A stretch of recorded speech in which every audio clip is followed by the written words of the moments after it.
गोसोखांदों दाथ' नों फिसाज्लायाव गोसोखांदों दा गोसोखांदों आं गोसोखांबाय थायो फिसाज्लाखौ उन्दुनोनो ओंखारा फिसाज्लाखौ गोसोखांनानैनो हरावबो उन्दुनोनो ओंखारा आङो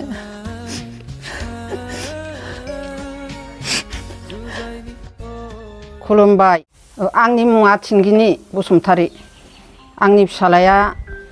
3 बोसोर 6 मास हाबबाय गोमानाया ओमफ्राय बबेयाव दङथाय मिथिया अरुणाचलाव दंना बबेहाय दङ अरुणाचलावनो गारि सालायोमोन आरो ओमफ्राय दा बबेयाव दङ आं बेखौ मिथिया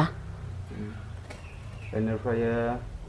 माब्लाबा समाव गेजेर खन्द'आव फैदोंना फैयाखैमोन गेजेर खन्द'आव बे थांनायनिफ्रायनो फैखायाखै बिफानि बस जानो फैनायनिफ्रायनो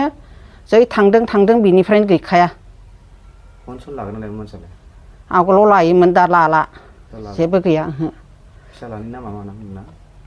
फिसालानि नामा सबिन्द्र बसुमतारी दा सबिन्द्र बसुमतारीया बे भिडिअखौ नुयोब्ला बिमा जानानै नों मा खावलायहरगोन दा नुयोबाथ' आं मोजाङैनो लेंहरगोन फिसालाखौ फैनो रोङोबा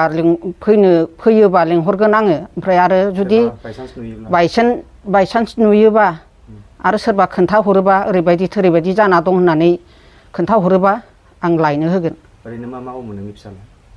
ओरैनो माने गारि सालायखायो आरो गारि सालायोमोन आरो औ ओमफ्राय जेबो खबर गैला आरो ओहो जेबो खबर गैया नोंहा साबेसे फिसाला दंमोन 3मोन 3 फिसालामोन सासे फिसाजो 3 फिसाला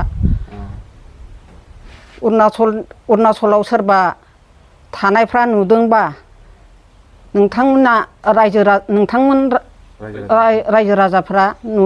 नुदोंबा आंनो खोन्थाहर आंनि फिसाला सबिन्द्र बसुमतारीखौ आं लायगोन